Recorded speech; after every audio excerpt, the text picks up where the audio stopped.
Hello, everyone. Thanks so much for joining. I'm excited to be here with the dream team of all dream teams today, Laurel Snyder and LeUyen Pham, to talk about Shrinking Violet, a truly gorgeous new modern fairy tale from them both. So the first question I have is for you, Laurel. Can you talk about a bit how this book came to be?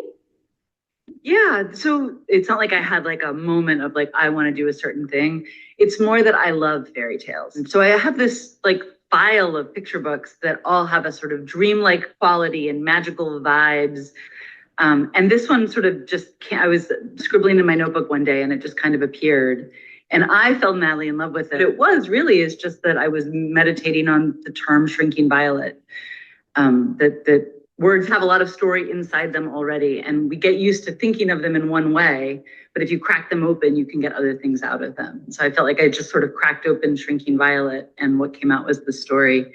And my nervousness was that it wouldn't feel like a fairy tale in a book, but Wynn did such an amazing job of doing this throwback Mary Blair, I don't know what, like fairy tale pictures that makes it feel so much like what I imagined it to be.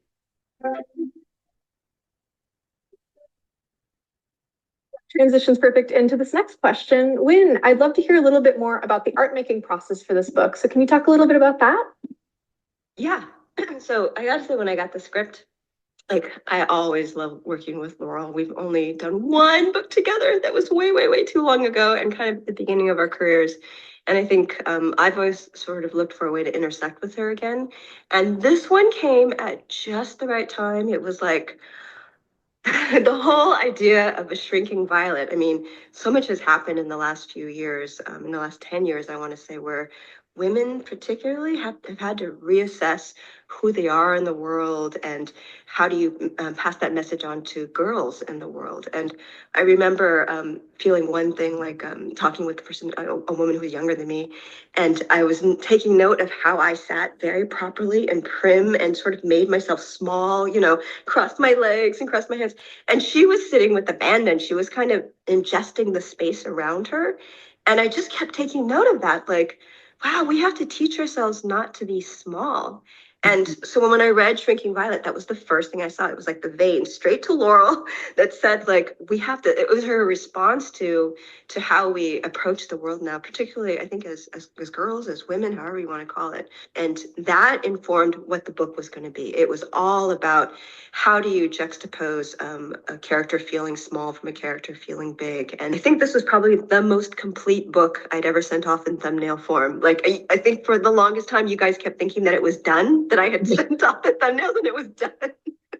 But it wasn't done. It was just the first draft. It was just me trying to meditate on Laurel's shrinking and enlarging and that space she was trying to create.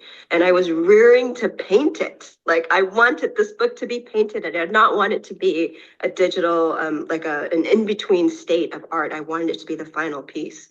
So this was a book that I gotta say, I painted it so quickly, and not because I didn't have time, but just because it came out like nothing. It was insane. I think I finished all of them, like a painting a day for a month. It was nuts. Like, and I wasn't tired. I was excited. So for me, this was a really, really fun process in that way, because I had come from it from a very emotional place. It was something that I feel like I needed to do, that the world kind of needed to hear a story like this, that the thumbnails were well thought out, and then the painting was just such pure pleasure. It was a really long answer. You're gonna have to edit that down a lot, okay? You both talked about it a little bit, but you two are friends in real life as well, which is so fun. It was such a joy when I learned that. So I'd love to hear a little bit about how you ended up pairing up on this project and why you decided this would be the project to work together on, and what that process has been like for both of you as friends. I don't even remember like how exactly the businessy side of it went down, but you were in town for the Decatur Book Festival, and you and Shannon and I went out to dinner. Yes. And I mentioned it. I said something about having a fairy tale about a girl who shrank when she was afraid. And you were like, then I'd like to see that one. But what's really funny is, like, if you look at the illustrations, I love the idea of fairy tales that you can't really source, is it an Eastern, a Western fairy tale? So the palace that I designed in there, it's purposely got sort of Arabic influences to it. It's got coloring from like palaces in India, and then it's got turrets from Germany. So it's all over the place. And in fact, the character of Violet is wearing what looks like a pinafore, but it's actually a Japanese dress. Oh, cool. And then, yeah, but when I drew her face, I drew her very Asian looking, but then I gave her your hair. And then immediately she turned into, shrinking Laurel was basically what it was. So if you see, there's one image in the book where she's trying to calm herself down to shrink back to normal. And she's got this pose like this, and to me it was the typical Laurel drawing, and it was something that I hadn't originally had in the original thumbnail, but I think the editing team had gone around and said we need a moment there, and I just figured I'm gonna put Laurel in that moment. I'm gonna like meditating and calming down. That's what it was.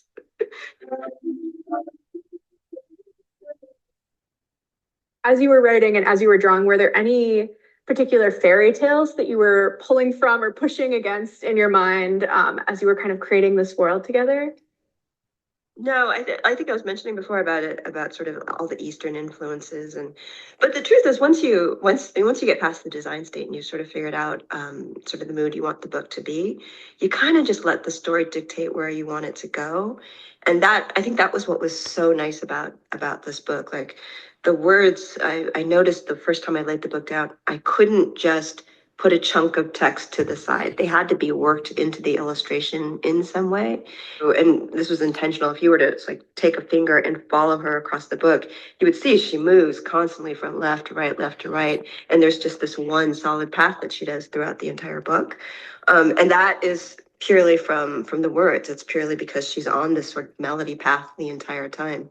And you can feel with the melody of the words when something needs to pause, when something needs to stop. So there are three spreads in the middle, not in the middle of the book, towards the end of the book, towards the last 2/3 of the book, where it's just three almost wordless spreads. Her words don't feel broken, even though there's technically three spreads where she's got like very little words going across the page.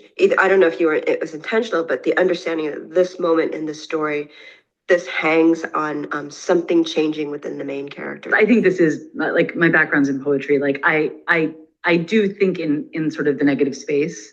And I feel like as a writer, my job is always to be like stripping as much of the meat away as I can to get to the skeleton of the story. And then you get to a place where you're taking bones out and you realize that like the whole thing's not going to hold together any longer. So that makes total sense to me. And I feel like you read my intention in that way. In a way that not everybody does. And in fact, if you were to talk to people who've worked with me editorially, almost all my books have wordless spreads indicated in them that I never actually get. Like, but to me, a wordless spread gives the reader a chance to breathe and kind of, adjust. And so I'm very, very, very grateful for that spare quality in this book. Oh my gosh, Sardine, because she just wants a little attention. You have to winnow everything down to the barest bones, and there has to be this intrinsic trust that the next person who takes your words is going to be able to fill in all those spaces that you're sort of leaving behind, because it's essential, because you've just said, here's the essential truth of the book. I could adorn it. I could make it beautiful. I can make it wordy and frilly. Sometimes it's that you have to know the author really well. Sometimes it's just that the words are just right. In this particular case, I was lucky it was both, like I was like, okay, it's Laurel. I know Laurel. And I also know like these are the moments that need to be paused. Yeah. I think you said the word trust. And I think I think about trust as a huge component in picture books, both as like a writer who then gives that to somebody else to turn into something that I can't even imagine. Wynn and I have talked about this a lot. I'm not a very visual thinker. And so I don't know what it's supposed to look like. I know how it's supposed to feel. So there's just this trust exercise of like, I'm handing this off. You're going to turn it into something I can't even imagine. And we have to leave enough space and then trust the reader that when we give it to them, every reader is going to read it and turn it into a slightly different book in their own mind. So it just feels like it's trust in every direction. Yeah, absolutely. All right, so last question I have for you guys. So obviously, as you know, Violet shrinks and grows in this book depending on her feelings. Was there a moment in this process or in the creation of this book that just made you feel so big and proud and bright, like that beautiful one of those final spreads of Violet? I would love to hear a little bit about that. I hope it's okay when I read the PDF with the sketches in it to a group of students at a school that I visited in the spring. And it turned into such a miraculous conversation where I basically didn't have to do a school visit. I stood there and was sort of like, what are things that you would think about that would make you shrink or, we sort of played this game of like, what kinds of feelings would you need to like transform in all of these other ways? And it just turned into this like amazing sort of therapy session with all of these children about like the kind of meditative, it is meditation, right? Like we don't call it that, but it is meditation of like how we control our bodies, how we control ourselves with our ability to conjure pictures. Is also just that was a magical thing too of realizing that like we don't have to call it like SEL or anything, but like kids are going to read this book and grasp that like they have that power too. And that's really exciting without it feeling like a messagey, didactic, preachy kind of thing.